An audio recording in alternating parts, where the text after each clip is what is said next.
हाँ, transportation of O2 और C2 हो गया था। नहीं हुआ था। देखो, मान लो कि ये हम लोग का लंग्स है, और इसको मान लो सेल है। ठीक है। तो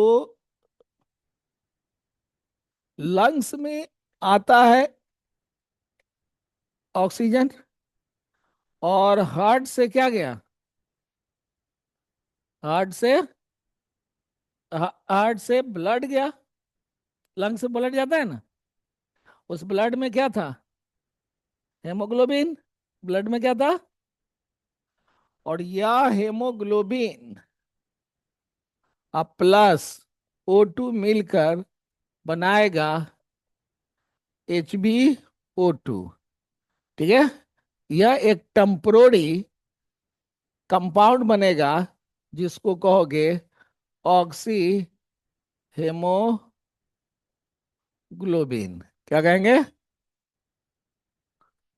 ठीक है। और ये ऑक्सी हेमोग्लोबिन यहाँ आकर क्या करेगा? O2 दे देगा सेल को। और सेल क्या करता है? इसी O2 से ग्लूकोज को ऑक्सीडाइज करेगा। और जब ग्लूकोज को ऑक्सीडाइज करेगा तो एटीपी एनर्जी और कार्बन डाइऑक्साइड निकलेगा। नहीं, अब ये जो कार्बन डाइऑक्साइड जो निकला, ठीक है, इस कार्बन डाइऑक्साइड को Hb+ CO2 मिलकर क्या बनाया? HbCO2।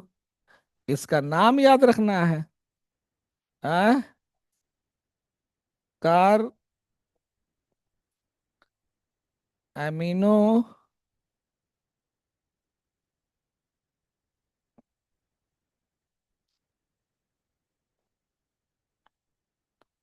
ग्लोबिन।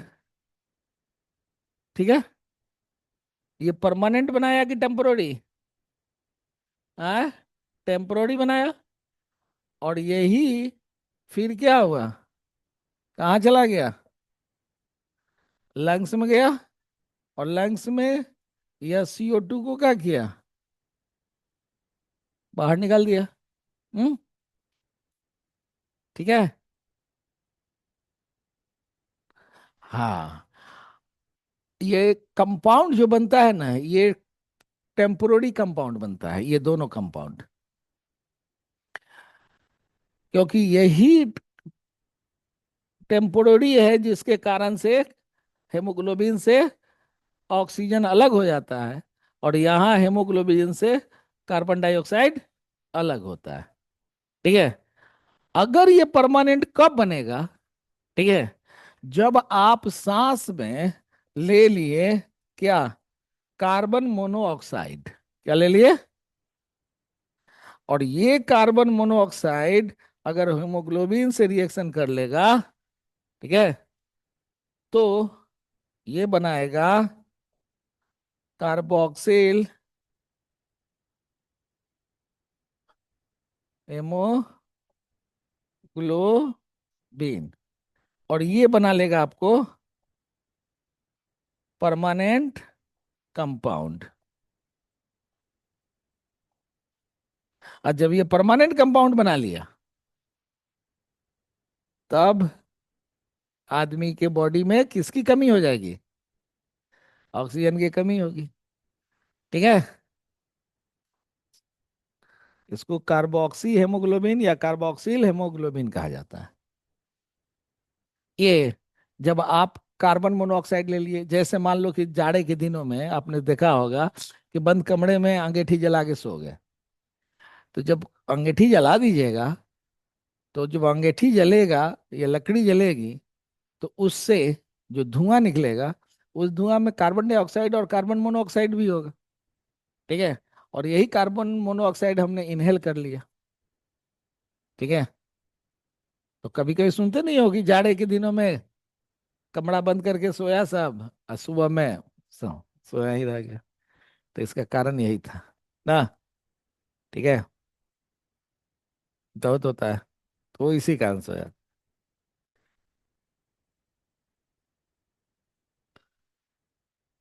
ये O2 जो था ना, ग्लूकोज के साथ क्या करेगा, ऑक्सीडेशन करेगा। ऑक्सीडेशन जब प्रोसेस होगा ना, तो यहाँ बनेगा ATP और H2O प्लस CO2 ना। ठीक है। और यही CO2 यहाँ है। हाँ। हाँ, बॉडी को ऑब्जर्व हो गया ना। क्योंकि ग्लूकोज है क्या चीज, ग्लूकोज क्या है?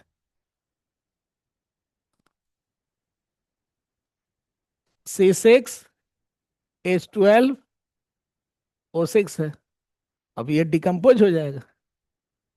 किस चीज में डिकम्पोज होगा? हाँ। हाँ।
वो उसको टेम्पोररी कंपाउंड, वो टेम्पोररी बनता है।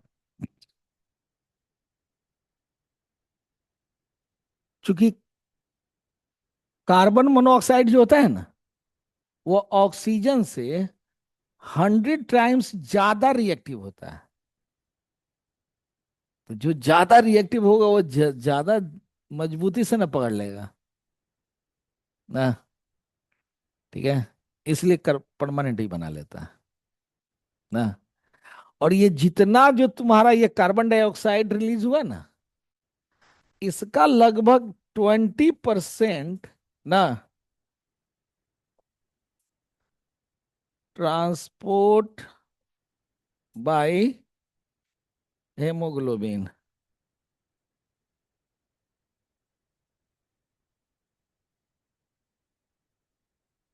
ठीक है। ये जो कार्बन डाइऑक्साइड बना ना यहाँ, हाँ, इस कार्बन डाइऑक्साइड का कितना परसेंट ही ट्रांसपोर्ट किया जो आपको लंग्स से बाहर निकला ही है?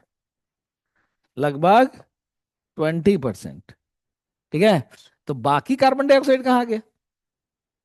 तो बाकी ऑब्जर्व नहीं होता है। बॉडी में जो है ना, आपको यूरिया, अमोनिया, ये सब बनने में खर्च हो जाता है ना। क्योंकि वो सभी तो हम टॉक्सिक रूप में बाहर निकालते हैं ना। तो ये सब हम लोग निकाल देते हैं। ठीक है। तो ये बात समझ में आ गई। तो बताओ कि ऑक्सीजन और कार्बन डाइऑक्साइड को ढोने वाला ट्रक कौन है? आए, ये कहाँ लोड करता है? ऑक्सीजन कहाँ लोड करेगा और कहाँ अनलोड करेगा? सेल में। और सेल में क्या लोड करेगा? और फिर उसको ले जाके कहाँ अनलोड करेगा? इस तरह से लोडिंग अनलोडिंग ये करते रहता है। और हमारे बॉडी में इसकी जरूरत पूरी होती रहती है ना। अब वो ट्रक जो है, बालू और गिट्टी की जगह पर अलकतरा लाद ले, और गर्मी आए पिघल जाए अलकतरा वह सब ना। अब कितने ट्रक दौड़ाते रहिए, ना लोड होगा ना अनलोड होगा, क्योंकि ट्रक तो भरा हुआ है। तो मटेरियल की कमी हो जाएगी। ठीक है। हम्म। अब आपको देखना है क्या चीज, तो सेलुलर रिस्पायरेशन। ये सेलुलर रिस्पायरेशन कई प्रकार के, कौन कौन? एन एरोबिक रिस्पायरेशन, और दूसरा क्या है? Aerobic respiration. इसको हिंदी में क्या कहोगे? ऑक्सी श्वसन। इसको क्या कहोगे? अनाक्सी श्वसन। ये होता है कब?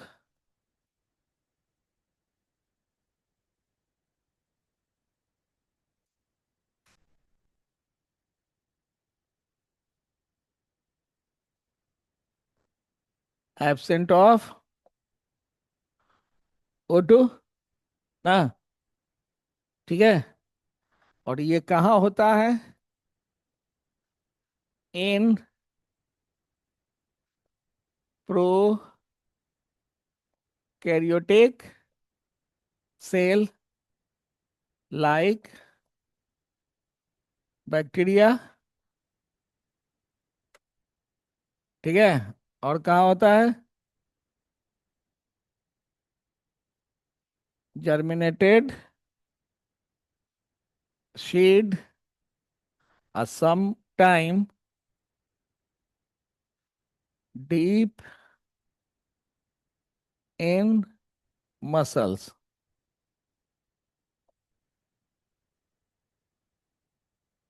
ठीक है। डीप इन मसल्स, ठीक है। कौन? अनाक्सी श्वसन। अब इस अनाक्सी श्वसन में देखो होगा क्या।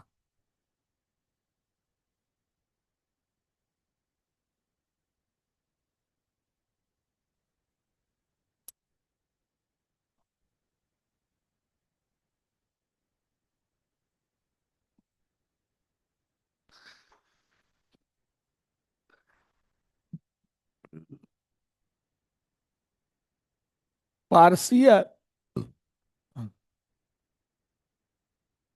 Decomposition of glucose. ये ग्लूकोज का क्या होगा? ना, यानी कि थोड़ा सा ना अपघटन होगा किसका? ग्लूकोज का। अब देखो ये होता कैसे है। सपोज करो कि ये आपका ये बैक्टीरिया है। मान लो ये कोई बैक्टीरिया है। अब इस बैक्टीरिया को एनर्जी चाहिए है। एनर्जी मिलेगा तभी ना बैक्टीरिया काम करेगा। तो एनर्जी के लिए ये बैक्टीरिया क्या किया? अपने अंदर ले लिया किसको? ग्लूकोज को। कहाँ लिया? अपने अंदर लिया। अब यही ग्लूकोज जो था C6H12O6, ये कन्वर्ट हो जाता है 2 ATP और पायरुविक एसिड में।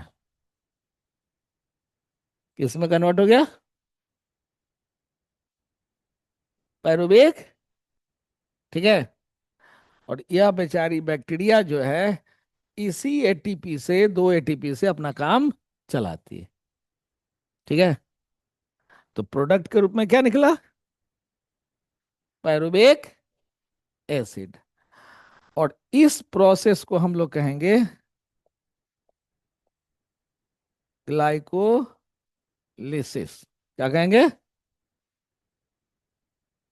अगर यही बैक्टीरिया अगर फर्मेंटेशन करे,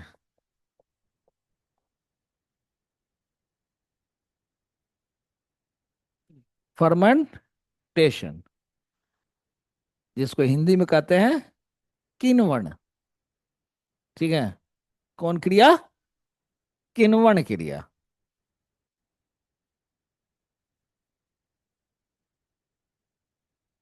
अगर यह किण्वन क्रिया किया ना, ठीक है,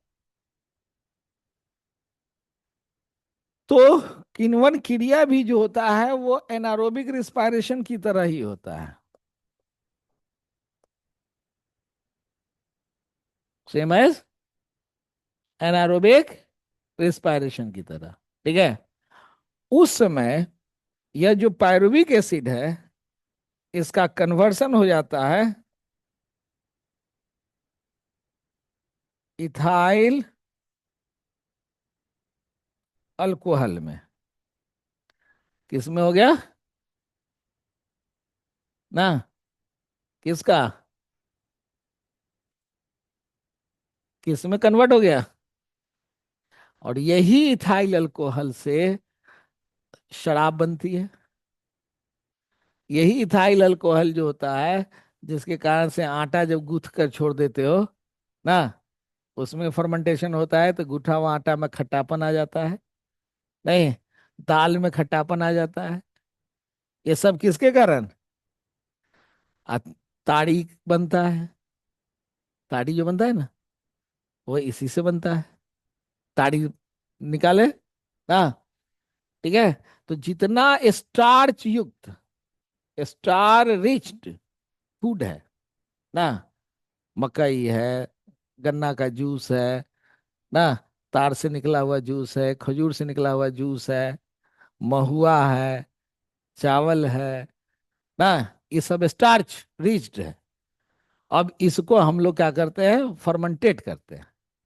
और जब फर्मेंटेट करेंगे तो क्या बनेगा? Pyruvic acid. पायरुविक एसिड किस में बदल जाएगा? इथाइल अल्कोहल में। और वही इथाइल अल्कोहल शराब में यूज होता है। बिहार में इथाइल अल्कोहल, बिहार में शराब बंद है, लेकिन इथाइल अल्कोहल का प्रोडक्शन काहेला?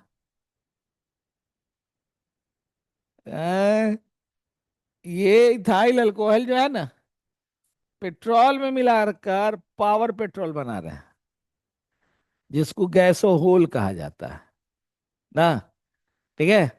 कितना परसेंट मिलाने का लक्ष्य हम लोग प्राप्त कर लिए हैं? 20%।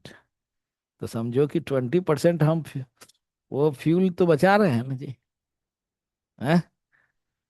ठीक है। लेकिन भी, हाँ, सब सब में यही रहता है। अब जरा सा इसका केमिकल फॉर्मूला देखो।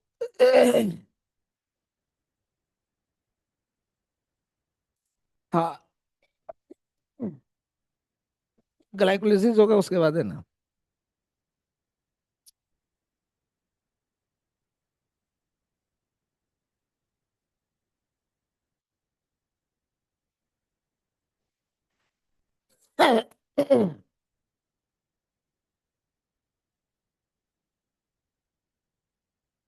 Ethyl alcohol.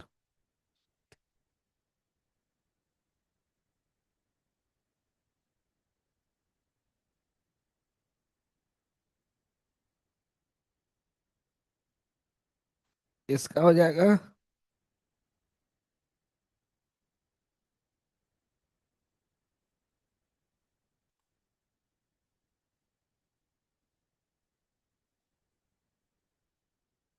ठीक है।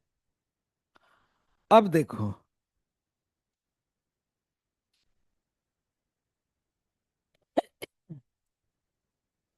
ये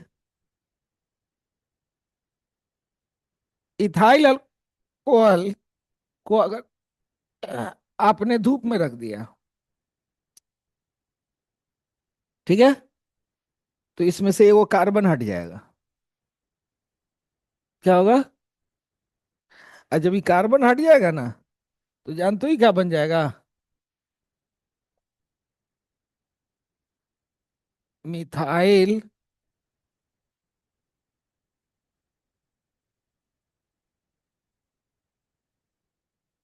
अल्कोहल, ठीक है।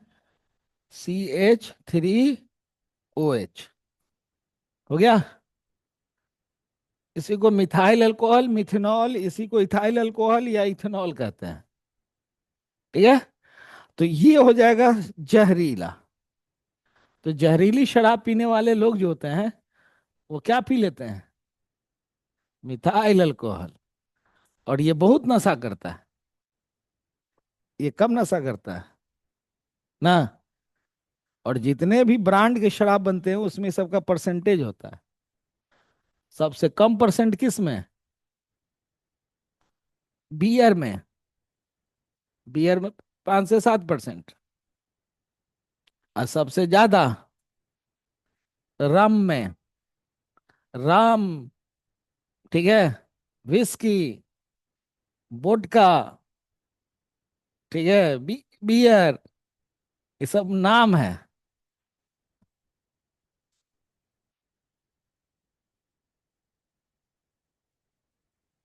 हाँ, मिथाइल अल्कोहल हमको चाहिए। मिथाइल अल्कोहल आपके नर्व सेल को डैमेज करता है।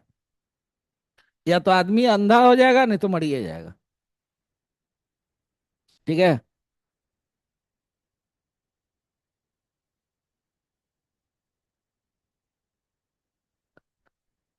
हो गया।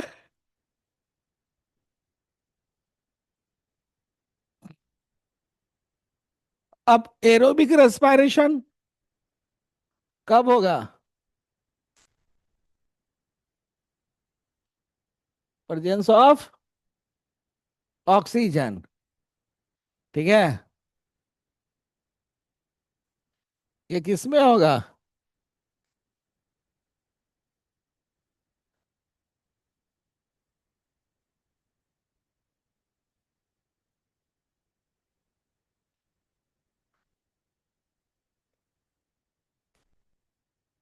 या किस में होगा?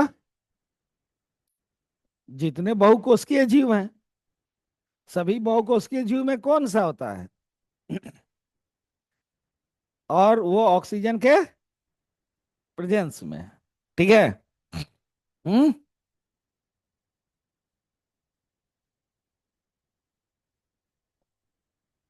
Completely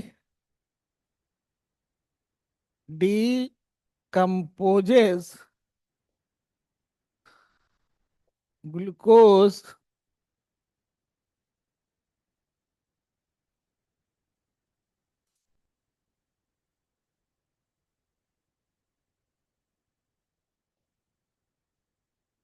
decomposes completely decomposes glucose by 2 steps. ये कितने स्टेप में? ये 2 चरण में। ठीक है। ग्लूकोज को पूर्णतः डिकम्पोज करता है। ठीक है। हम्म।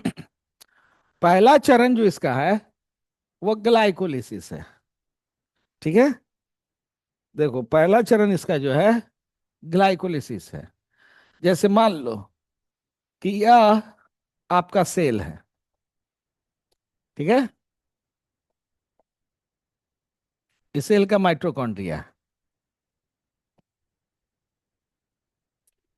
सेल है। हम्म।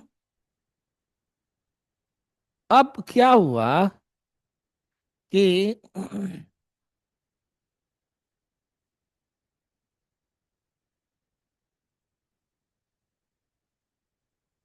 इस सेल के अंदर गया कौन? ग्लूकोज। क्या गया?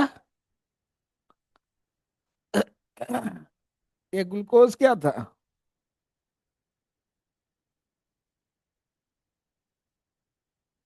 अब यह ग्लूकोज बिना ऑक्सीजन का ये टूट जाएगा।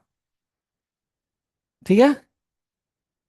और टूट कर ये बनाएगा 2 × 2 ATP। यानी टोटल कितना? 4 ATP और 2 पायरुविक एसिड। ठीक है। पायरुविक एसिड बनाया। कौन बनाया? ग्लूकोज से क्या बना?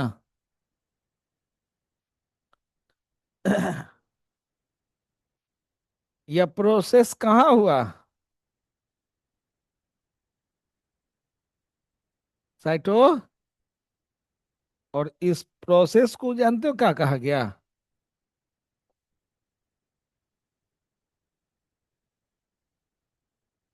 ग्लाइकोलिसिस। क्या कहलाया? अब क्या हुआ कि यह जो पायरुविक एसिड था ना, ये जानते हो कहाँ चला गया?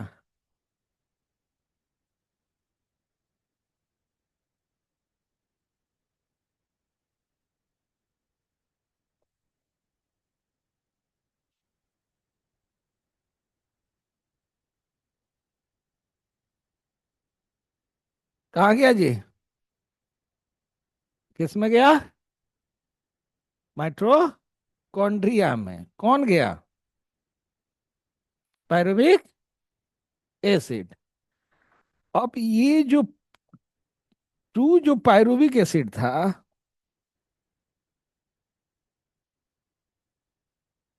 एसिड प्लेंटी ऑफ ऑक्सीजन, मतलब ऑक्सीजन की प्रचुरता में। अब ये टूट जाएगा 38 एटीपी में, 6H2O में, और 6CO2 में। और ये जो प्रोसेस हुआ, ये प्रोसेस कहाँ हुआ? माइटोकॉन्ड्रिया में। कहाँ हुआ?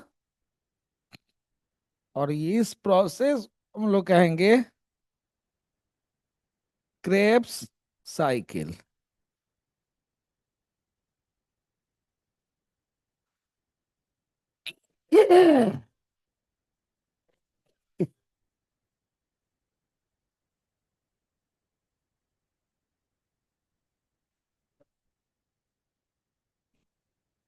वो बैलेंस अब मत बनाइए, बता देंगे किस हाइड्रोजन बैलेंस बनेगा। 6H2O बना। ठीक है।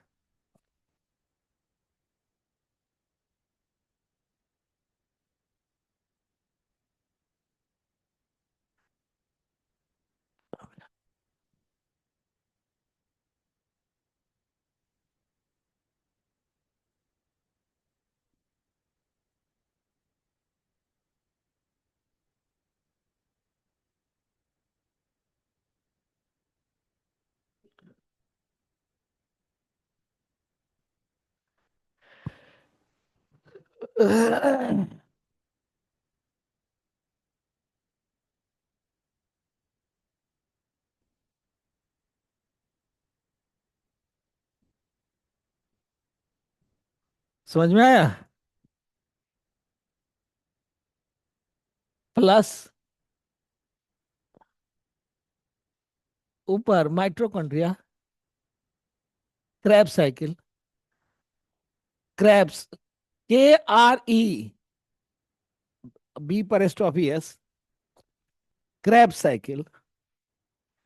दूसरा प्रोसेस का नाम है क्रेब साइकिल।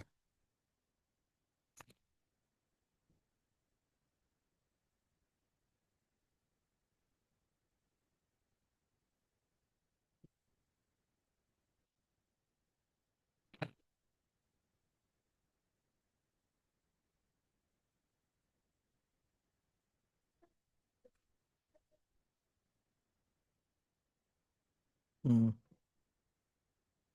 अब बता रहे हैं। वो 38 को काट के 36 करो तो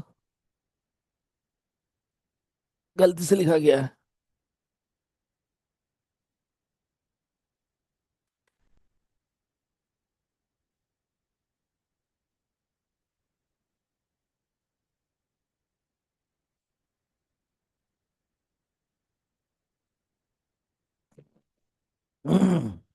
वो 36 है।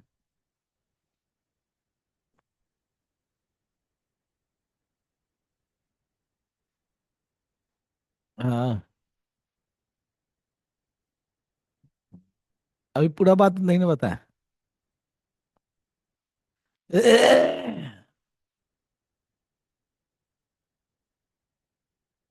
पहले यहां समझ में आया। अच्छा, ग्लूकोज कहाँ गया? आ सेल के किस में? अब वहां ग्लूकोज टूट गया। किस में टूटा? टूट गया। अब अब कौन जाएगा माइटोकॉन्ड्रिया में? Pyruvic acid. और जब पायरुविक दोनों पायरुविक एसिड चला गया, कहाँ गया? और माइटोकॉन्ड्रिया में ऑक्सीजन गया। ठीक है। और माइटोकॉन्ड्रिया में जब ऑक्सीजन जाएगा तो पायरुविक एसिड से रिएक्शन करेगा। रिएक्शन करेगा तो क्या बनाएगा? 36 ATP, 6H2O और 6। ठीक है, इतना बनाएगा। अब सुनो,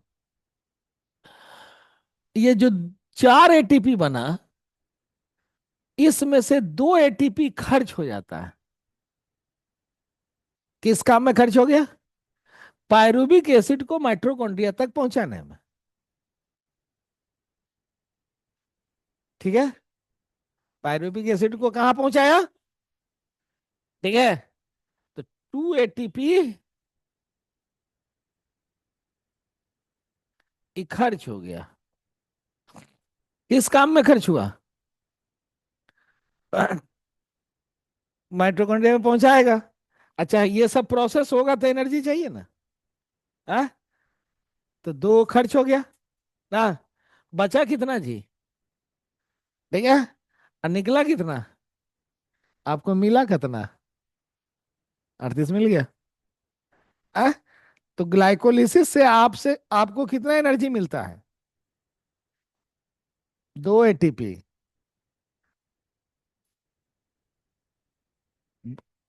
बनाता है 4। अब मिलता आपको कितना है? क्रेब साइकिल से आपको कितना मिलता है? तो टोटल आपको मिला कितना? बनाया कितना आपने? बनाए 40। और 2 अपने में खर्चा कर लिए। अपना में खर्चा किए कि इस प्रोसेस में खर्चे? अपना अपना में खर्चा का मतलब ये हुआ कि आपके मेटाबॉलिक प्रोसेस के लिए कितना एनर्जी मिला। वो तो वो तो रिस्पायरेशन प्रोसेस में वो खर्चा किया है ना। लेकिन आपका बॉडी बनाया कितना? 40। नहीं, और आपके बॉडी को दिया कितना काम करने के लिए? 38 दिया। ठीक है। अब एक बात और सुन लो। अगर यह पायरुविक एसिड अगर माइटोकॉन्ड्रिया में नहीं जाएगा तो कहाँ रहेगा?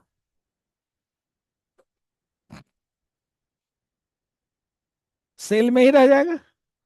और सेल से ही ना मसल्स बना है जी। हाँ, तो ये कहाँ रह जाएगा? मसल्स में। लेकिन ये मसल्स में जब जाएगा ना ये, जब नहीं कन्वर्ट होगा एनर्जी में ना पायरुविक एसिड, तो ई कन्वर्ट हो जाएगा, जानते हो किसमें?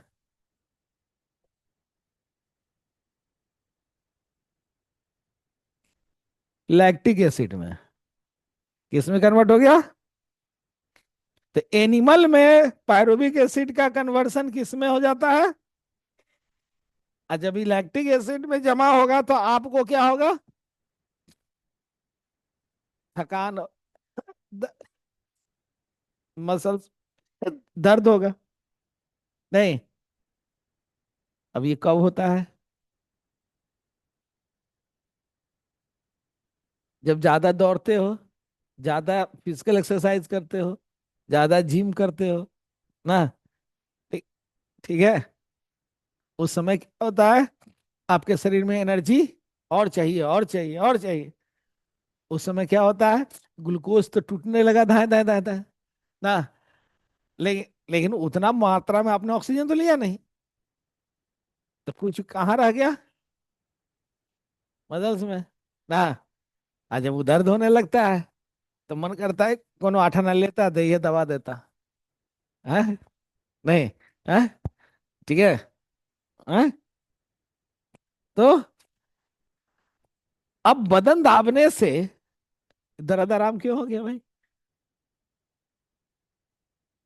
तो होगा क्या कि जैसे जैसे जैसे मालिश करोगे ना, मसाज करोगे ना, तो मसल्स में क्या होगा, ब्लड सर्कुलेशन बढ़ जाएगा। और जब ब्लड सर्कुलेशन बढ़ेगा तो क्या होगा, ऑक्सीजन आएगा ना। ठीक है। माँ अपने छोटा बच्चा को देखते हो कैसे मसाज करती है, एकदम बेरहमी से पटक के एकदम पेट पर मसाज कर रही है। हाँ, हाँ, उल्टा करके ना। हाँ, तब ना इतना हेल्दी बना है सब। हाँ, और उस माँ को भूल गया तो माँ कहती है कि हाँ है बुआ, तेरे हमारे पैर दुख रहा है, दबाने दो, खाली चिल्लाते रहती है, और बैठो सुनो। नहीं नहीं।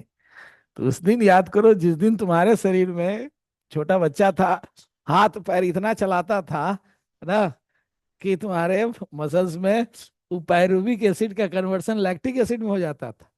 अब माँ जानती थी कि अगर मसाज करेंगे ना तो इसका ब्लड सर्कुलेशन बढ़ेगा, एकरा में ऑक्सीजन जाएगा, और ये लैक्टिक एसिड का कन्वर्सन हो जाएगा एनर्जी में। तब एनर्जी में जब हो जाएगा तो बच्चा को हाँ दर्द से आराम मिलेगा, खूब सो जाएगा। नहीं, तो देखते हो तेल की मालिश के बाद बच्चा सो जाता है सब। नहीं, तो उस दिन को याद करोगे तो जब भी माँ आह करेगी तो दौड़ जाओगे उनका पैर दाबने के लिए ना। और वो चीज तुम लोग तो भूल जाते हो। नहीं। बात समझ में आया? तो किसके जमाव से हमारे शरीर में दर्द होता है? लैक्टिक एसिड से। अब आपसे एक और क्वेश्चन पूछेगा ना। एक ग्लूकोज के डिकम्पोज होने से कितने मॉलिक्यूल ऑफ पायरुविक एसिड बना? आ? कितने मॉलिक्यूल ऑफ पायरुविक एसिड बना? दो बना? आ? एक पायरुविक एसिड के डिकम्पोज होने से कितने मॉलिक्यूल ऑफ एटीपी बना? आ? अरे दूगो से 36 बना था, एगो से। तो एक सीधा सा क्वेश्चन है। आ? हाँ, हाँ।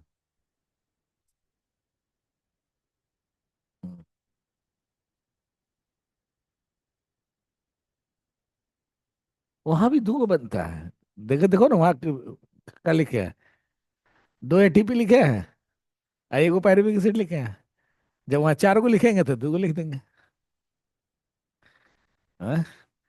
क्योंकि वो स्लो प्रोसेस है इसलिए वहां कम दिखाया है। आई फास्ट प्रोसेस है ना।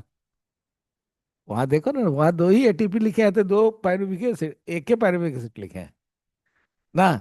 यहाँ चार लिखे हैं तो दो पायरुविक एसिड लिखे हैं।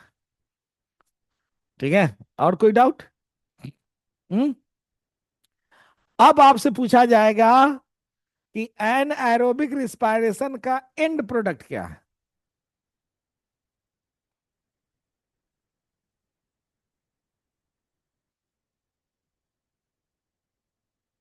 पायरुविक एसिड,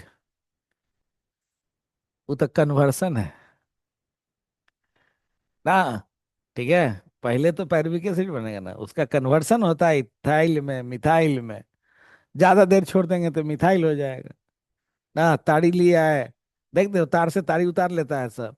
और उतार के पासी सब क्या करेगा कि उसमें दो चार दो कीड़ा उड़ा डाल उल के रख देगा धूप में। धूप में रख दिया, फर्मेंटेशन खूब हो रहा है, बहुत दिन तक रख देगा तो वही इथाइल मिथाइल में बदल जाएगा। पिएगा, खत्म। हाँ। ठीक है। अब बताओ कि एरोबिक रिस्पायरेशन का एंड प्रोडक्ट, एटीपी एनर्जी ना। उद्देश्य देखा जाता है। एंड प्रोडक्ट का मतलब होता है मुख्य उद्देश्य क्या है। तो इसका मुख्य उद्देश्य है एटीपी एनर्जी देना, और उसका मुख्य उद्देश्य है पायरुविक एसिड देना। ठीक है। हैं? तो and product of anaerobic respiration अगर पूछेगा तो, और एरोबिक का मुख्य प्रोडक्ट एटीपी एनर्जी।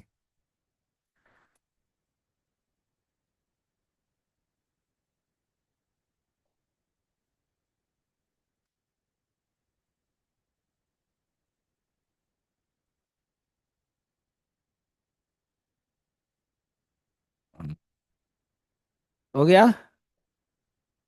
अब आप हमको बताइए कि आपका शरीर क्रेब्स साइकिल से कितना एनर्जी प्राप्त करता है?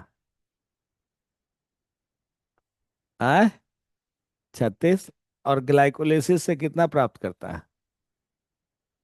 हाँ, 2। क्रेब साइकिल होता कहाँ है? अगर और अंदर क्वेश्चन पूछेगा तो माइटोकॉन्ड्रिया में कहाँ, तो याद रख लेना, मैट्रिक्स। हाँ, मैट्रिक्स, MATRIX,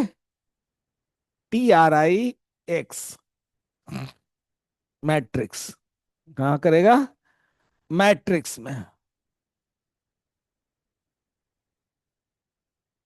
माइटोकॉन्ड्रिया का मैट्रिक्स जानते हो क्या होता है?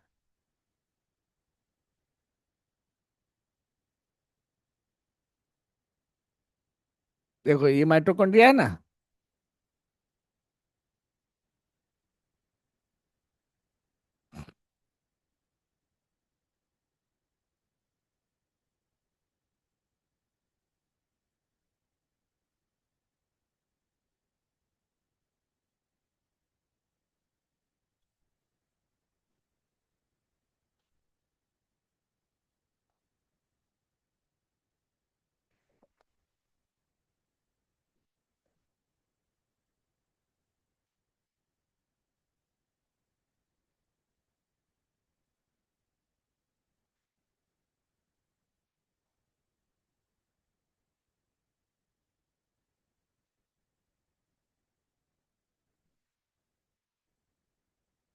देखो इसका नाम है क्रिस्टी।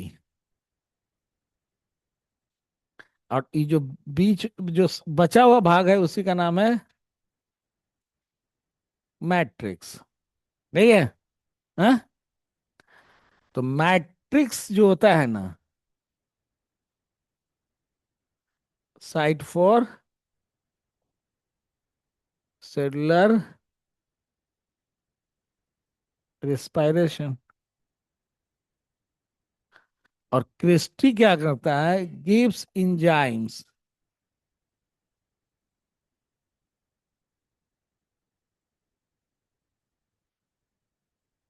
ना। बिना इंजाइम का तो कोई काम होगा नहीं।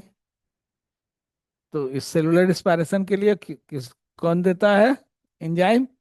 क्रिस्टी। अब मैट्रिक्स में वह सब प्रोसेस होता है।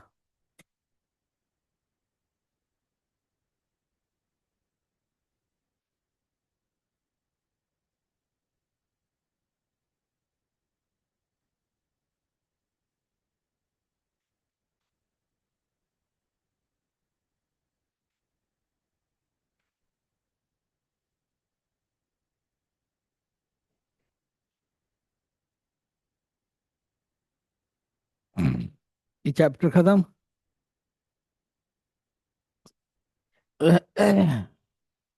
हम्म। 38 एटीपी आपके बॉडी को मिला। आपके जितना भी बायोलॉजिकल एक्टिविटीज होता है, चलना फिरना, खेलना कूदना, पढ़ना, हंसना ना, इस सब के लिए हमको एनर्जी चाहिए ना। हाँ? ये एनर्जी हमको एटीपी के रूप में ही मिलता है।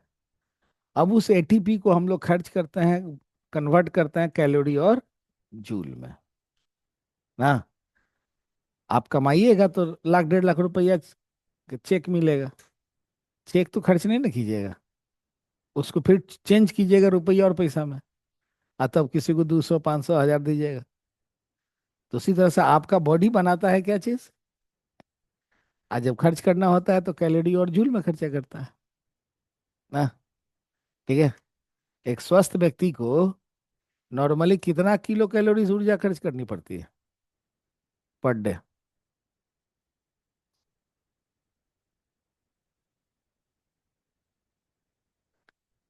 हैं?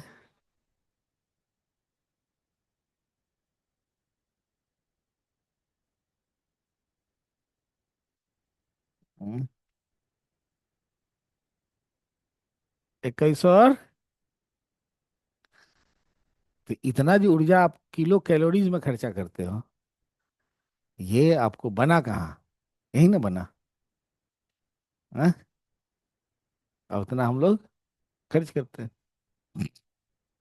ठीक है।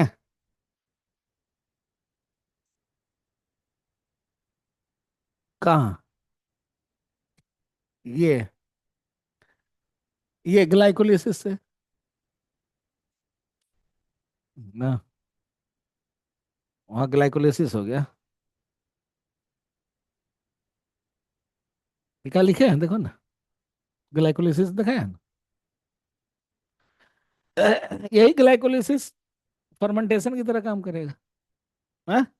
यही फर्मेंटेशन एनारोबिक रिस्पायरेशन की तरह काम करेगा। स्टोर नहीं होगा तो फिर स्टोर, इस वही एटीपी में स्टोर रहता है ना। हमेशा थोड़े आप जो है सो ग्लूकोज लेते रहते हो ना। ठीक है। स्टोर होता है। आप कभी कभी देखते हो, 2-4 सेकंड के लिए आप सांस रोक लेते हो, एनर्जी तो बन नहीं रहा है, तो स्टोर एनर्जी है, खर्चा होगा। हाँ? स्टोर भी होता है हमारी बॉडी में। नहीं स्टोर होगा तो काम चलेगा? ठीक है। हो गया यहाँ तक। अब डाइजेशन आप लोगों को पढ़ाए हैं, डाइजेस्टिव सिस्टम। तो अगला टॉपिक वही पढ़ा देते हैं। हम्म। ये सब समझ में आ गया? हाँ? कोई दिक्कत है तो बोलो ना। हाँ। क्वेश्चन तो जितना पूछे हैं सब क्वेश्चन है ना, पूछे हैं तुम लोग से ना। क्वेश्चन जो पूछे ना तुमसे, कितना पायरुविक एसिड बनेगा, कितना क्या होगा ना, उसके बाद में आप बुक ले लीजिए एक, कोई भी, पी वाई क्यू का ना, अरिहंत का आता है पी वाई क्यू का ना, वो किताब ले लीजिए। लेकर देखिए उसमें सब चैप्टर वाइज दिया होगा ना। रिस्पायरेशन चैप्टर उठाइएगा, हम जो पढ़ाए उससे आपका क्वेश्चन बनता है कि नहीं बनता है। नहीं बनेगा तो आप लेके आइएगा कि सर ये चैप्टर वाइज था, हमको ये समझ में नहीं आया ना। होगा पढ़ने का काम तो आपका है, और जब पढ़िएगा तो आपको समस्या आएगी ही आएगी। और जो टॉपिक पढ़ा रहे हैं उस टॉपिक से रिलेटेड आप जाकर अभ्यास कीजिए, तब आपका रिजल्ट निकलेगा। नहीं तो हम लोग की आदत हो गई है, पहले हम लोग बिटोर के पॉकेट में भर लेते हैं, और ओकरा बाद में खाने बैठते हैं ना। न तो यही होता है कि जब खाने बैठते हैं तो भुलाइए जाते हैं कि कौन पॉकेटवा में कौन रखे हुए थे ना। ठीक है। हाँ। हाँ, वो फट के बह जाएगा ना। तो इसलिए पढ़ते जाओ और देखते जाओ ना। हाँ हाँ।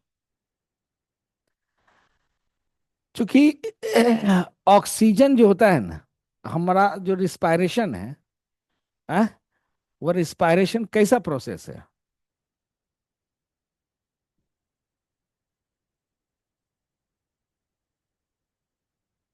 हाँ?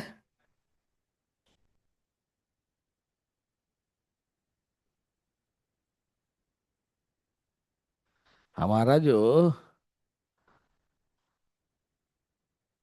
हम लोग का जो ये ग्लूकोज है ना, C6H12O6, ठीक है, इस पर 6 अणु ऑक्सीजन दीजिएगा। हम्म।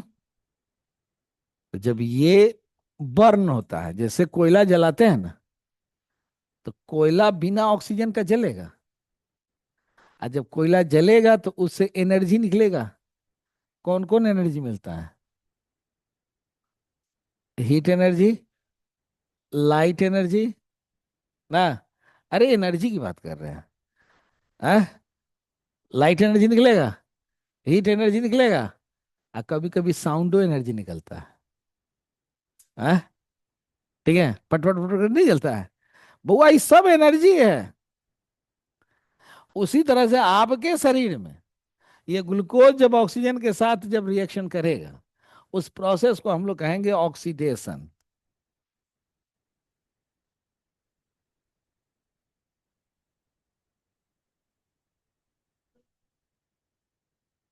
हाँ जलाएगा, यही इसी को कहते हैं ना। हाँ, अगर ये ऑक्सीडेशन नहीं होगा तो नहीं टूटेगा। तब क्या होगा कि ये 6 H2O बना दिया, 6 CO2 बना दिया, और 38 ATP दे दिया। नहीं। हम्म, दिया कि नहीं दिया? अब इसी प्रोसेस को हम लोग कहते हैं रिस्पायरेशन। अब यही से क्वेश्चन अराइज होगा कि एक अणु, एक मॉलिक्यूल ऑफ ग्लूकोज को तोड़ने के लिए कितने मॉलिक्यूल ऑफ ऑक्सीजन चाहिए, तब आपका कंप्लीट रिस्पायरेशन होगा। नहीं, और नहीं तो उसमें से कुछ पायरुविक एसिड का कन्वर्सन लैक्टिक एसिड में हो जाएगा। क्यों आप लोग, हम बार बार कहते हैं कि रे सुबह में उठ के थोड़ा टहलो सब। उस समय क्या होगा कि रात में जितना खाया पिया था सब, सांस तो ले ही रहा था। तो रात में जोर जोर से सांस ले रहा था कि नॉर्मल है? तो जब नॉर्मल सांस, रात में कोई कुदाली चला रहा है, जब नॉर्मल सांस ले रहा था तो वो तो खराटा हुआ, वो सांस थोड़े है। वो तो ना, हाँ, ठीक है, हाँ, उससे उससे ऑक्सीजन और कम जाता है। वो केवल वो आवाज खाली करता है ना। ठीक है, हाँ, ठीक है। उस हाँ, उससे आवाज कम निकलता है। सही है, एनर्जी कम बनेगा, ऑक्सीजन कम लोगे। तो रात में आपने जो ग्लूकोज लिया वो ऑक्सीडाइज हुआ, ऑक्सीडाइज होकर पायरुविक एसिड बना। तो सारा पायरुविक एसिड आपका नहीं टूटा एटीपी में। ठीक है, अब कुछ रह गया। आज जो सुबह में उठकर सूर्योदय से पहले आपने अगर टहलने निकल गया, तो उस समय ऑक्सीजन का कंसंट्रेशन वातावरण में ज्यादा रहता है। ठीक है, और वो जो ऑक्सीजन जब तुम लोगे, तो आपके अंदर जितना पायरुविक एसिड बचल था, उस सब का कन्वर्सन हो जाएगा किस में? एटीपी में। अब वो जब एटीपी आपके बॉडी में जब रहेगा ना, तो आप दिन भर दम मस्त रहिए, एनर्जेटिक रहोगे। नहीं तो 10 बजे के बाद पस्त होना शुरू हो जाता है। हाँ, ठीक है। हाँ, हम लोग अगर एक दिन मॉर्निंग वॉक नहीं करें तो फिर इतना लंबा क्लास ले ही नहीं सकते। 11-12 बजे के बाद घर चल जाएंगे, कब ना लें क्लास, जा रहे हैं घर, खा पी के सो जाएंगे ना। अभी 8 बजे से लेकर कंटिन्यूअसली क्लास हम लोग हमारा 7 बजे तक, शाम तक, कंटिन्यूअसली, बिना गैप का। नहीं, और जब भी तुम हमको देखोगे तो इसी तरह से फ्रेश देखोगे ना। कभी आप हमको नहीं देखोगे क्या क्या? बस, नहीं, ठीक है। चाहे शाम में क्लास में देखो या सुबह क्लास में देखो। हाँ, तबीयत खराब रहेगी ना। जैसे जुकाम हमारे लिए बड़ी खतरनाक होता है। फीवर 102 भी रहेगा तो हम क्लास ले लेंगे, आपको पता भी नहीं चलेगा ना। लेकिन जुकाम हमारे लिए बड़ा खतरनाक होता है ना। तो उसका एक वो कारण है कि इस उम्र तक अभी भी हम लोग बिना सुबह मॉर्निंग वॉक करके रहेंगे नहीं। उठेंगे तो उठ के जाए मॉर्निंग वॉक करने जाए करेंगे ना। तो अगर ये अगर नहीं अपनाइएगा तो आपका लाइफ भी घटेगा ना, है ना।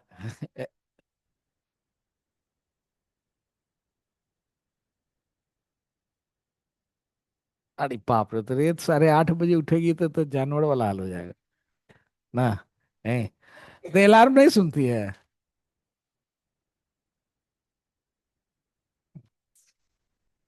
नहीं, तो तुम अपनी इच्छा शक्ति को बढ़ाओ। ये तुम खाली एक लाइन सोचने लोगी, जब तुम इस पृथ्वी पर आई तो पहले नींद आया कि तुम आई? हाँ?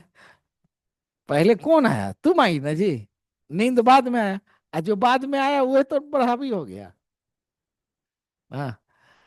और जब आप 3 4 10 दिन ऐसा कर लोगे ना, उसके बाद तुमको ये आदत हो जाएगी, बेचैन हो जाओगी। आदत में बुआ ये शामिल करना होगा ना।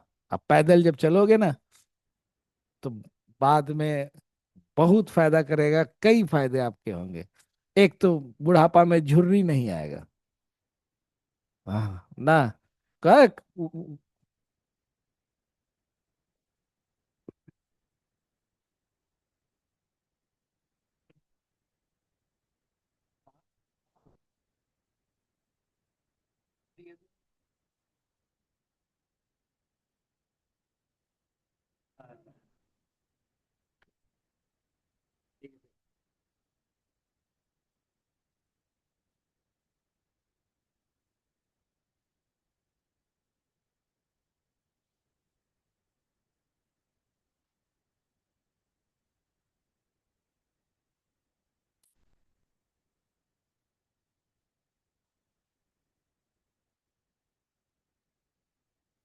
हाँ, अमित लिख लो। 523470।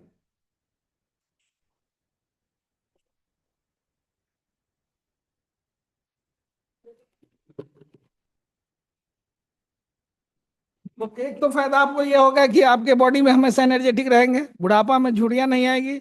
ब्लड सर्कुलेशन इतना बढ़िया रहेगा कि शरीर के अंदर का जितना टॉक्सिक पदार्थ है ना, वो आपको एंटीऑक्सीडेंट लेने की जरूरत नहीं पड़ेगी। आपका बॉडी डिटॉक्सिफाइड होता रहेगा। हार्ट अटैक की संभावना 50% से लेकर 70% घट जाएगी ना।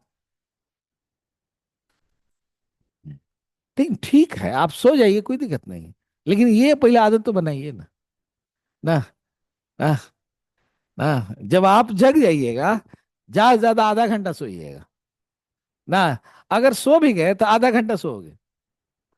जो आप 8:30 बजे रात, 8:30 बजे दिन तक जो सो रहे हो ना, अगर तुम सूर्योदय से पहले जग जाओगे ना, तो एक तो ये फायदा ये होगा आपका कि जब सूर्योदय से पहले जब आप जाओगे, टहलने के लिए जाओगे ना, तो आपके अंदर एक सोच डेवलप्ड होगा कि नेगेटिव एनर्जी जा रहा है और पॉजिटिव एनर्जी आ रहा है। नहीं तो आप छते पर टहलिए ना जी। अब ये नहीं कह रहे क्या कि आप बेडरूम बाथरूम कर रहे हो, आप कहोगे सर हम टहल रहे थे। हैं? नहीं। हैं? ठीक है, वो नहीं कर रहे। तुम छते पर जाके टहलो ना, क्या दिक्कत है ना। लेकिन तो टहलो, और टहलो ऐसा समय में कि लगे कि अंधेरा जा रहा है, उजाला आ रहा है। ठीक है, आपके अंदर ये पॉजिटिव सोच आएगा। और आदमी का जो सोच ऐसा चीज होता है कि वो एक से एक कार्य को कर डालता है। कहता है ना, मन के हरे हार है, मन के जीते जीत।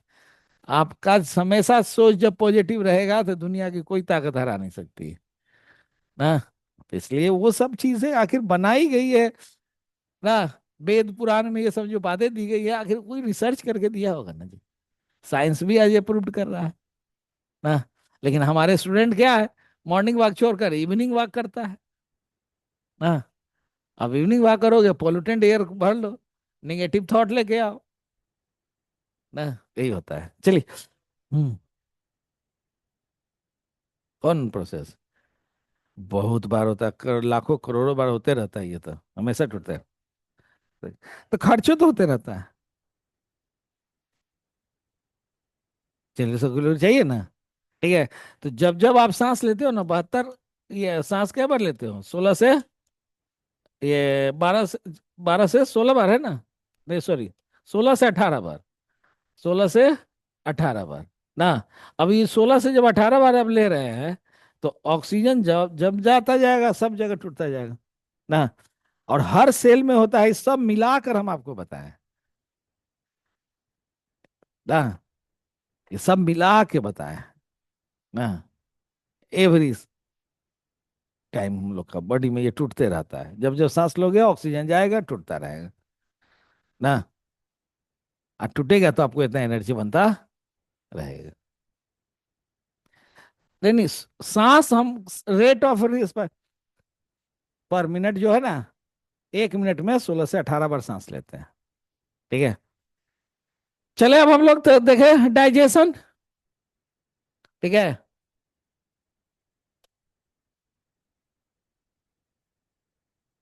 डाइजेस्टिव सिस्टम, पाचन तंत्र। अब बताओ कि डाइजेशन का मतलब क्या होता है, पाचन का मतलब।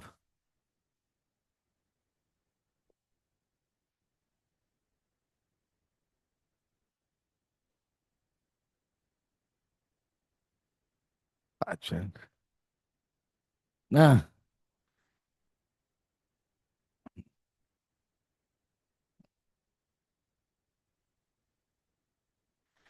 हाँ तो पचना क्या है, ये तो जानना चाह रहे हैं। देखो, देखो, पाचन वह जैव जैव रासायनिक अभिक्रिया है। पाचन वह जैव रासायनिक प्रक्रिया है जिसमें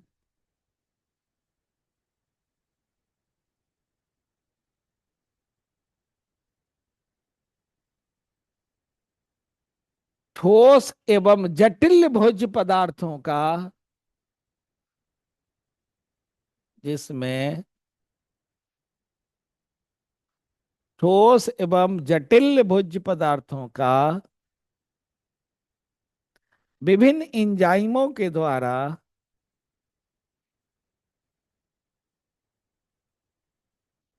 सरलतम रूप में तोड़ा जाता है।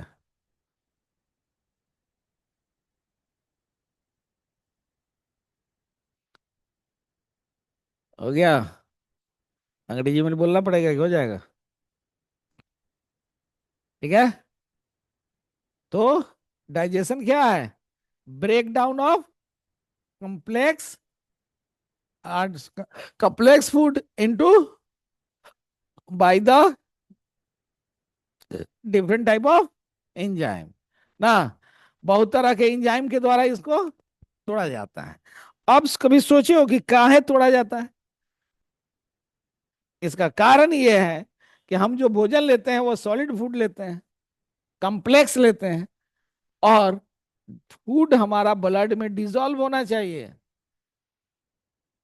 तभी ना एक जगह से दूसरी जगह जाएगा। पेट में खाते हैं, पैर में चला गया, ये ब्लड लेके जाएगा ना। तो इसको इतना छोटा टुकड़ा कर देना है कि वो ब्लड में घुल जाए। अगर ब्लड में नहीं घुलेगा तो समझो कि डाइजेशन नहीं हुआ। ठीक है, अब डाइजेशन के लिए हमको जो है देखें कि कौन कौन से चीज का डाइजेशन हमारा बॉडी करता है और किसका किसका डाइजेशन नहीं करता। ठीक है, तो आप जो पोषक तत्व लेते हो, न्यूट्रिएंट्स लेते हो, उस न्यूट्रिएंट्स में आपका पहला है कार्बोहाइड्रेट, दूसरा है प्रोटीन, तीसरा है फैट, चौथा है विटामिन्स एंड मिनरल्स, और चौथा है वाटर एंड रफेज। ठीक है, इतना चीज आप क्या करते हो, भोजन में लेते हो डेली। हर भोजन में आपको इतना चीज लेना पड़ता है ना। अब इस कार्बोहाइड्रेट का इस कार्बोहाइड्रेट का कन्वर्सन हो जाता है किस में? ग्लूकोज में। प्रोटीन का कन्वर्सन किस में हो गया? एमिनो एसिड में। और फैट का कन्वर्सन किस में हो गया? फैटी एसिड में। कब कहोगे कि कार्बोहाइड्रेट का डाइजेशन हुआ? जब कार्बोहाइड्रेट किस में बदल जाए, तब समझो कि कार्बोहाइड्रेट का पाचन हुआ। प्रोटीन कब पचा? हाँ? अगर नहीं बना एमिनो एसिड तो कंप्लीट पाचन। ठीक है। अब इसके पाचन के लिए, कार्बोहाइड्रेट के पाचन के लिए पहला जो एंजाइम है वह कौन है? टाइलिन। और कौन है? एमाइलेज। और कौन है? माल्टेज। और कौन है? सुक्रेज। और कौन है? फ्रुक्टेज। और कौन है? लैक्टेज। यहां देखो एज लगा हुआ है। अगर ओज रहता तो फूड, ओज रहता ना तो फूड, भोजन। और एज है तो इंजाइम। जैसे माल्टेज किसको पचाएगा? माल्टोज को ना। सुक्रेज किसको पचाएगा? सुक्रोज को, जो गन्ना के मीठा चीनी जो खाते हो। फ्रुक्टेज किसको पचाएगा? वो कार्बोहाइड्रेट जो फल और सब्जी में मिला ना। ठीक है। लैक्टेज किसको पचाएगा? कहाँ मिला? दूध में जो पाया जाता है। ठीक है। अब प्रोटीन पचाने के लिए पहला निकलेगा pepsin, rennin.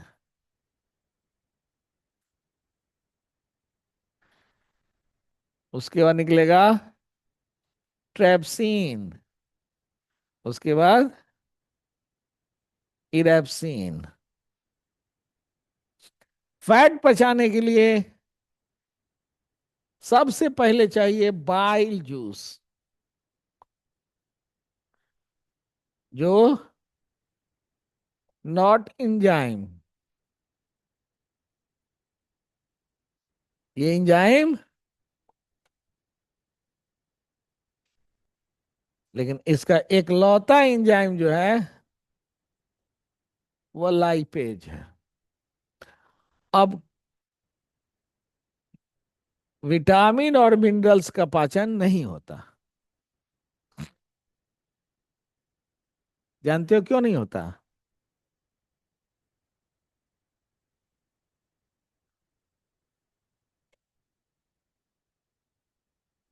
Taken in simplest form. इसको हम लेबे करते हैं किस रूप में? एकदम सिंपलेस्ट फॉर्म में। नहीं। अब आयरन की शरीर में कमी हो गई तो क्या करेंगे? पालक खाओगे, चुकंदर खाओगे। हम्म। ओकरा में जो आयरन रहता है वो किस रूप में रहता है? मॉलिक्यूलर फॉर्म में कि कॉम्प्लेक्स फॉर्म में? हाँ, मॉलिक्यूलर फॉर्म में। विटामिन जितना हम लेते हैं सब मॉलिक्यूलर फॉर्म में लेते हैं। तो इसको पचाने की जरूरत नहीं है। वाटर क्या होता है? ये डायरेक्ट ऑब्जॉर्ब्ड हो गया। और रफेज क्या हुआ?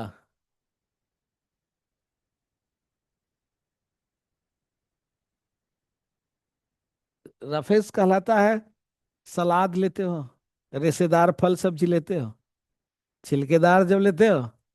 हाँ? ये सब क्या होता है? Decompose by bacteria to make faeces, मल बनता है। नहीं। हम्म। अगर ये नहीं लोगे तो आपके बॉडी में मल का फॉर्मेशन कम होगा। जब मल का फॉर्मेशन कम होगा तो फिर कॉन्स्टिपेशन हो जाएगा।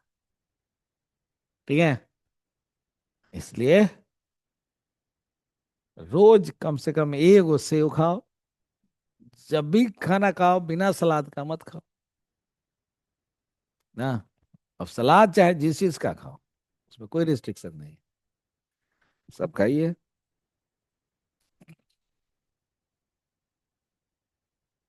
तो जहां सीन लगा हुआ है तो समझ लेना कि वो जरूर प्रोटीन पचाने वाला है ना।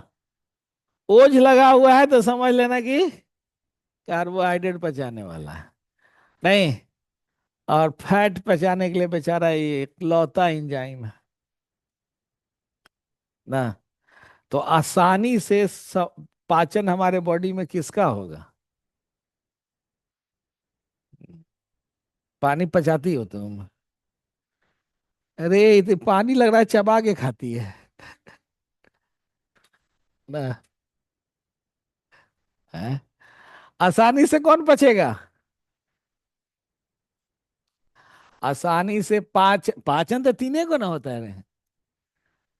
आसानी से पाचन किसका होगा? अच्छा ये बताओ, सबसे ज्यादा पचावेला हमारे शरीर में इंजाइम किसका है? तो जगरा पास ज्यादा इंजाइम होगा वो जल्दी ना पचेगा। है? और जहाँ इंजाइम कम होगा वहां पचेगा। अरे साधन जिसके पास डिफरेंट टाइप का होगा उसके लिए दिक्कत है। जगरा पास में एक के वो साधन है और वो वही से काम कर रहा है ना। तो सबसे देर से कौन पचेगा और सबसे जल्दी कौन पचता है? नहीं। 1 ग्राम कार्बोहाइड्रेट जब पचेगा ना, जानते हो कितना एनर्जी मिलेगा?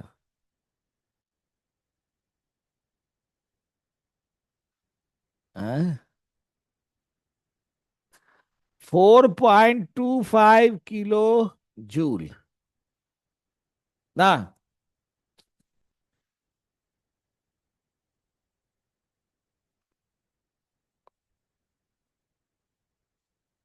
कार्बोहाइड्रेट कितना एनर्जी देगा?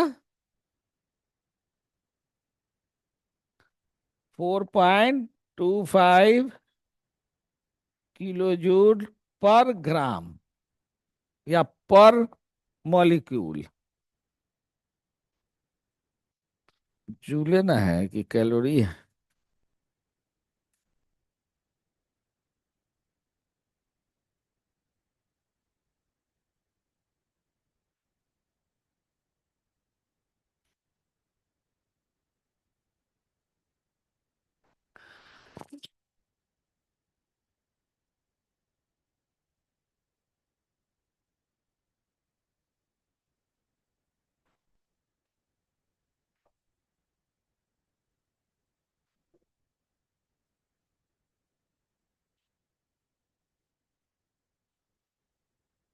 बाबा इसको कैलोरी कर लो।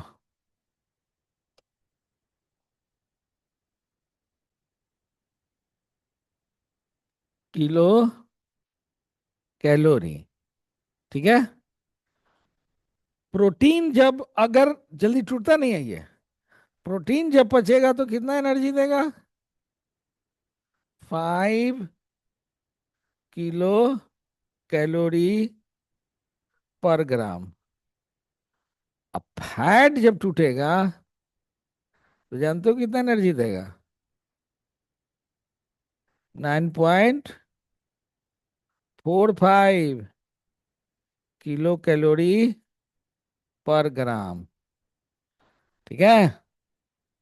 हम्म।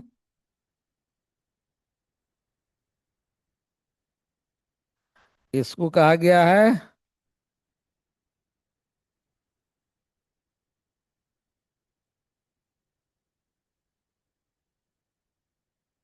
White money in our body. इसको कहा गया है इमरजेंसी मनी। एकरा को कहा गया है ब्लैक मनी। हाँ, वो इमरजेंसी पीरियड में प्रोटीन टूटता है। अब प्रोटीन टूटा तो समझो कि अब दिवालापन निकल गया, अब शरीर जाने वाला है। ठीक है। इसलिए बहुत लोग जब बहुत दिनों तक उपवास रहता है ना, तो डॉक्टर चेक करते रहता है कि अगर उसका प्रोटीन टूटने लगा, क्रेटिनिन के लेवल बढ़ जाएगा, तो उसको जबरदस्ती पटक के जूस पिलाया जाता है। हाँ, नहीं तो फिर वो उस पर नहीं मानेगा ना, तो उस पर वही मुकदमा होगा जो मर्डरर का होता है। 420 ये 302 का मुकदमा उस पर भी हो जाएगा, क्योंकि आप भी अपनी हत्या करना चाह रहे थे, इसलिए आप भी हत्यारा है। लोग सुसाइड करता है ना, अगर नहीं मरा, आप पकड़ा गए, तो फिर आप पर केस होगा, आजीवन कारावास हो सकता है। हाँ, इसलिए आप अपनी जान लेने का अधिकारी नहीं है। ठीक है, हो गया यहां तक। हम्म, नहीं नहीं, बाइल जूस इंजाइम नहीं है। हाँ, पूछता है परीक्षा में, एक ऐसा पाचक रस बताओ जो इंजाइम नहीं है लेकिन पाचन में जरूरी है। किसी भी पाचन में। आगे बताएगा ना। पहले तो फैट के पाचन के लिए जरूरी है, इसके अलावा और भी पाचन में काम करता है ना। पाइल ही एक ऐसा जूस है जो इंजाइम, लेकिन बिना इसका पाचन नहीं होगा। हम्म, यहां तक समझ में आया। हाँ? अब हम लोग देखेंगे ब्लैक मनी का काम ये है कि बुआ, ई लोग है ना, ताकत तो जरूर बढ़ाएगा, लेकिन एकर ई बहुत ज्यादा जमा होता है। फैट जो है ना, हमारे बॉडी में जमा होगा। जब फैट जमा होगा तो ब्लॉकेज यहीं तहीं कर देगा। नहीं, ठीक है। तो अगर ब्लड के नलिका में जमा होके ब्लॉकेज हो गया, तो सेबरल अटैक, हार्ट अटैक। ठीक उसी तरह से जैसे नौकरी करोगे ना, अब ब्लैक मनी ज्यादा इकट्ठा करोगे, तो कभी इनकम टैक्स का अटैक आएगा, तो कभी सीबीआई का अटैक आएगा, कभी ईडी का अटैक आएगा। हाँ, पैसा तो घूस कमाने में बड़ा अच्छा लगेगा। हाँ, लेकिन जब अटैक होता है तो पता चलता है।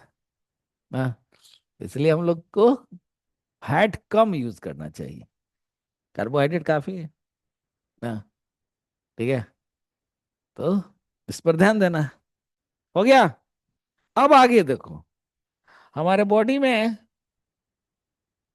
डाइजेस्टिव ऑर्गन कौन कौन सा है।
देखो,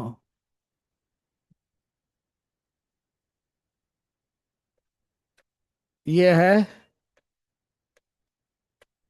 माउथ। हम्म। ये क्या है?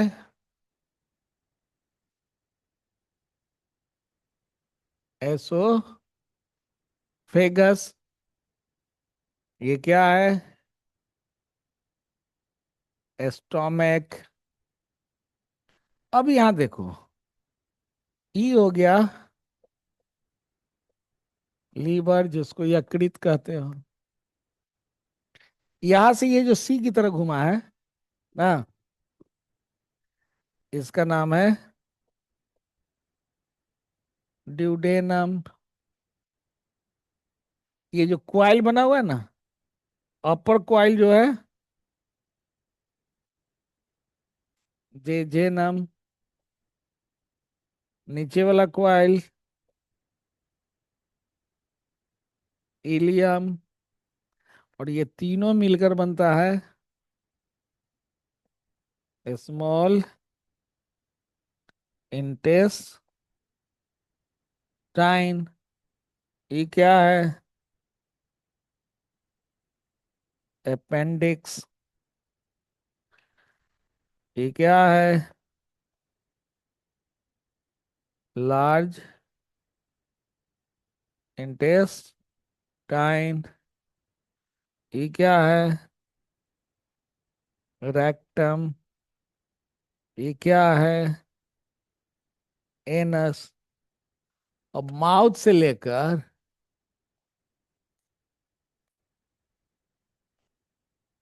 एनस जो है, इसी को हम लोग कहते हैं आहार नाल, या एलिमेंट्री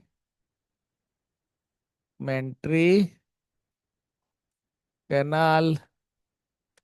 और इसकी लंबाई आपसे पूछा जाएगा 10 से 11 मीटर, या 32 से 36 फीट।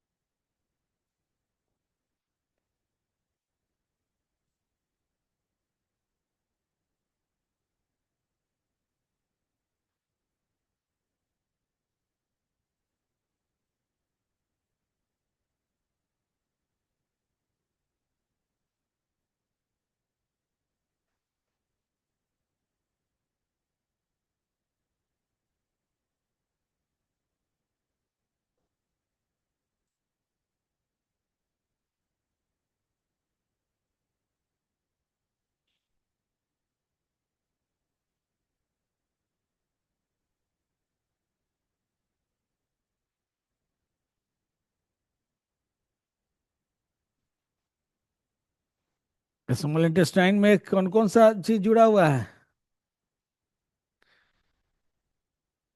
और इलियम।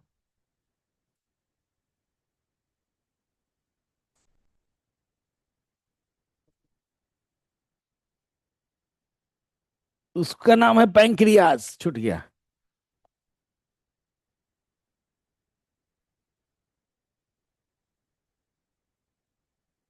जिसको अग्नाशय कहते हैं।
हो गया।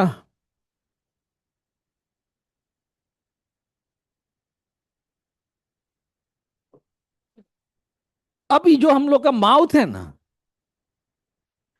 इस माउथ में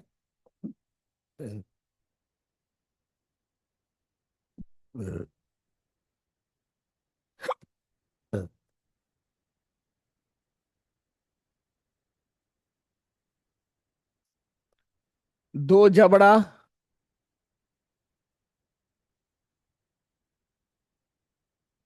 एक टंग, एक जीभ,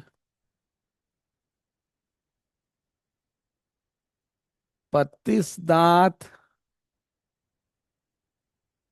और 3 पेयर्स सैलिवरी ग्लैंड्स ना, ये पाया जाता है। ठीक है।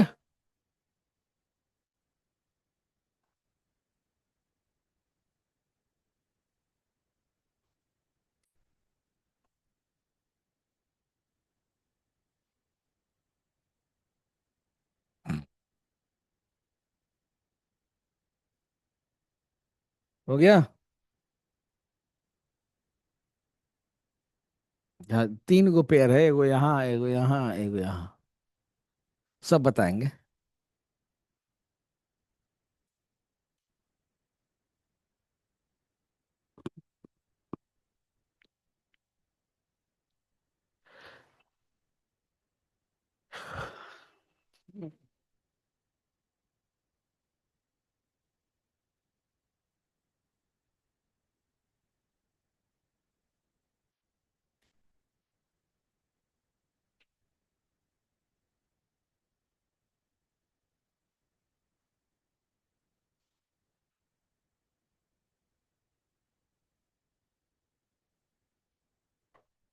हो गया। अब हेडिंग लिखो, माउथ।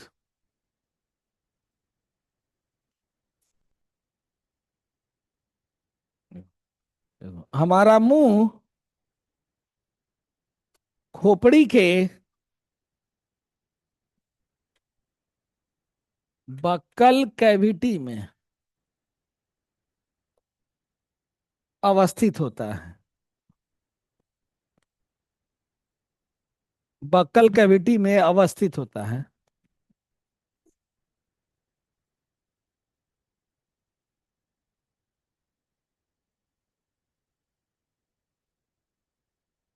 जिसमें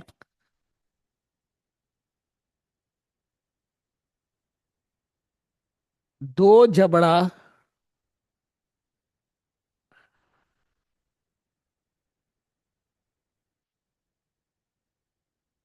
एक जीभ,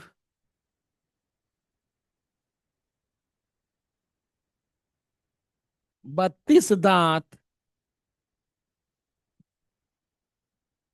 और 3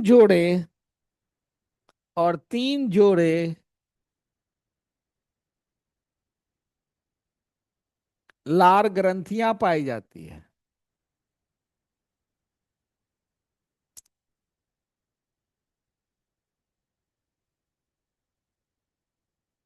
निचली जबड़ा मूवेबल होता है, निचली जबड़ा चल होता है।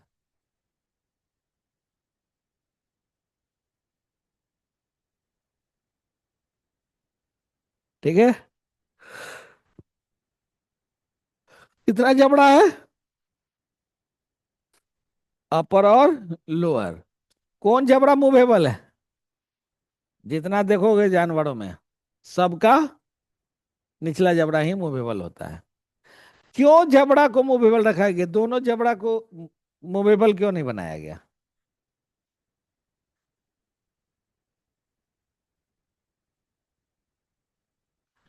अच्छा, जाता होता है ना। हाँ, जाता है, तो जाता का दोनों चक्की घूमता है कि एगो? आ दोनों घूमने लगे तो उसी तरह से अगर दोनों जबड़ा हिलने लगेगा तो आप चावल भोजन पचा पाओगे? भोजन चबा पाओगे? तो च्यूइंग और ग्राइंडिंग के लिए एक जबड़ा को मूवेबल होगा, एक जबड़ा फिक्स्ड होगा, इसलिए एक जबड़ा को फिक्स्ड रखा गया। ठीक है। अब हम लोग का जो मुंह में जो दांत है ना, यह तीत दो तरह का हो गया। मिल्क तेत और परमानेंट तेत, यानी कि अस्थाई दांत। मिल्क तेत की संख्या कितनी है? 20। और परमानेंट तेत की संख्या 28 प्लस 4 बराबर 32। ठीक है। ये परमानेंट तीत की संख्या है। ये तीत का उद्भावन यानी इरप्शन अवधि कब का है?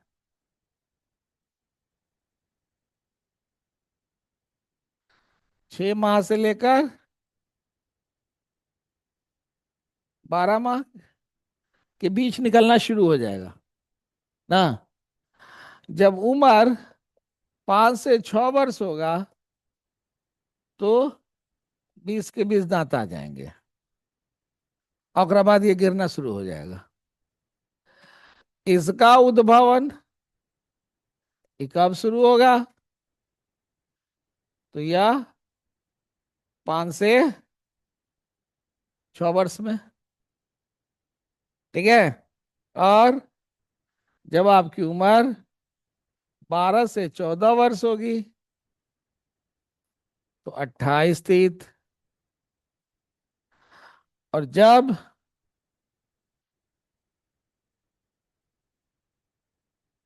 21 से 25 वर्ष जब होगा तो 4 विजडम तीत आएगा, जिसको हिंदी में कहते हैं अक्ल दाढ़। ठीक है।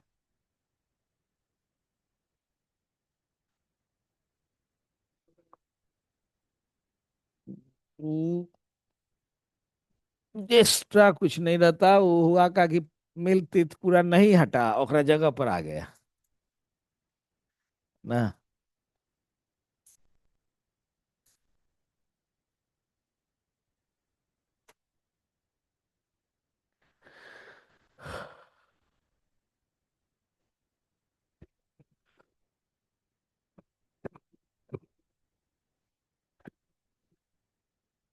विजडम मतलब होता है आदमी में कंप्लीट मैच्योरिटी आता है 18 से 21 के बाद। हाँ। इसलिए ऑफिसर बनने का उम्र कितना रखा गया? और सिपाही तो 18वें वर्ष में बन जाएगा। हाँ? हाँ? बुद्धिया रहेगा तब ना। हाँ? तो मैच्योरिटी आनी चाहिए ना, डिसीजन लेने की क्षमता होनी चाहिए। यही कारण है कि शादी करने की उम्र कितनी रखी गई पुरुषों में? क्योंकि उसको डिसीजन लेना है ना। और महिलाओं में मैच्योरिटी पुरुष से पहले हो जाता है, इसलिए महिलाओं का 18 साल रखा गया। नहीं, बायोलॉजिकल एक्टिविटीज मेल के बनिस्बत फीमेल में तेजी से होता है ना, इसलिए फीमेल का डेवलपमेंट 1 आध 2 साल पहले हो जाता है। हो गया। अब बताओ कि हम लोग के दांत की विशेषता क्या क्या है? हमारे दांत की 4 विशेषता। पहला,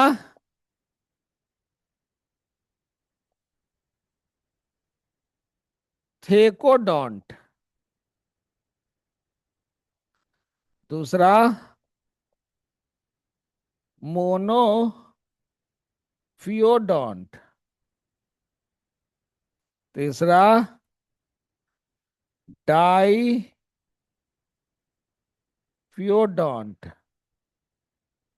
और तीसरा, हेट्रोडोंट। ये चार विशेषता, एक एक करके विशेषता लिखते जाओ। पहले पहले क्या लिखोगे? टेकोडोंट।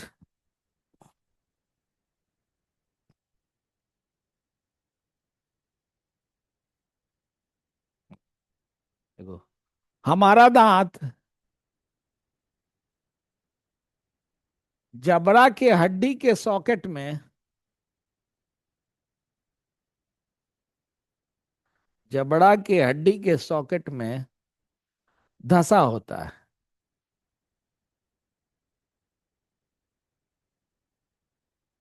नोट में लिखो।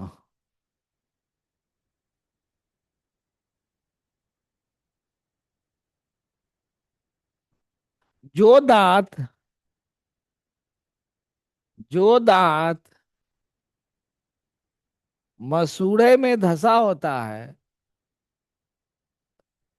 या जबड़ा में धंसा होता है,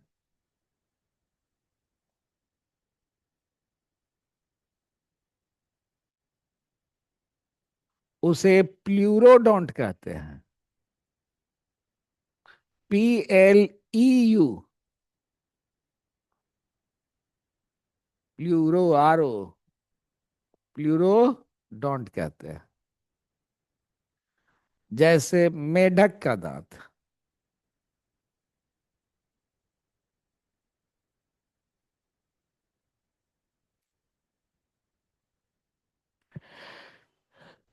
दूसरा लिखो, मोनोफियोडोंट।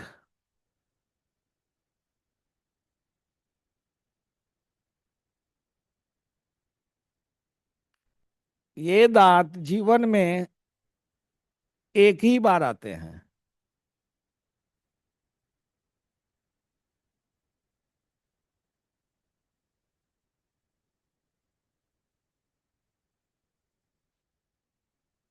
जिसकी संख्या, जिसकी संख्या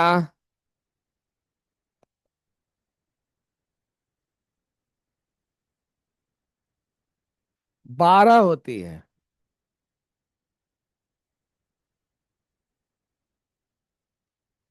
अब लिखो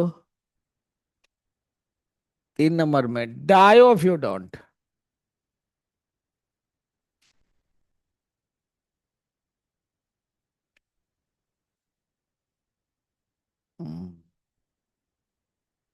ऐसे दांत जीवन में 2 बार आते हैं।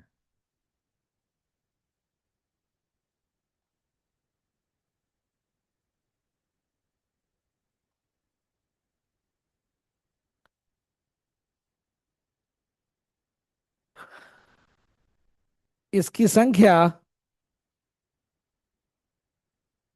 20 होती है। 20। अब लिखो हेट्रोडोंट।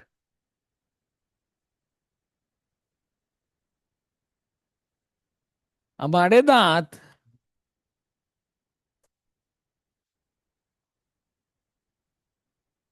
विभिन्न प्रकार के होते हैं।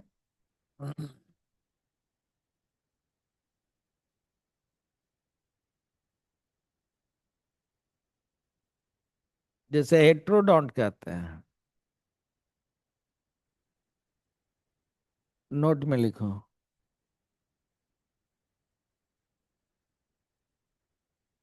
जो दांत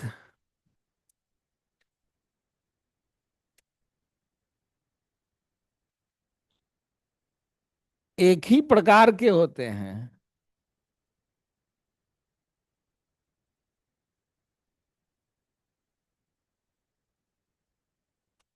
उसे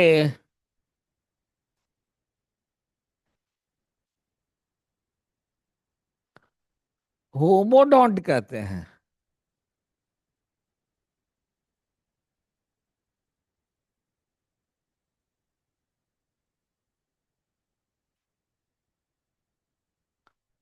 तो पता चला कितने तरह के दांत हुए हैं। तो पूरे जिंदगी में आपके मुंह में कितने दांत निकला?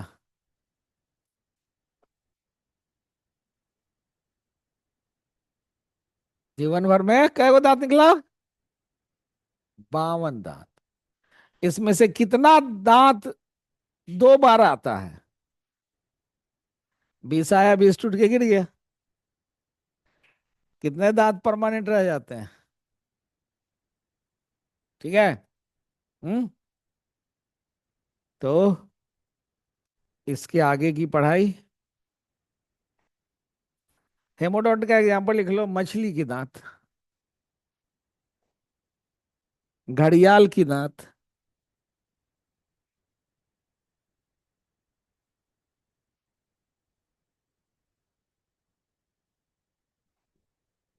ठीक है।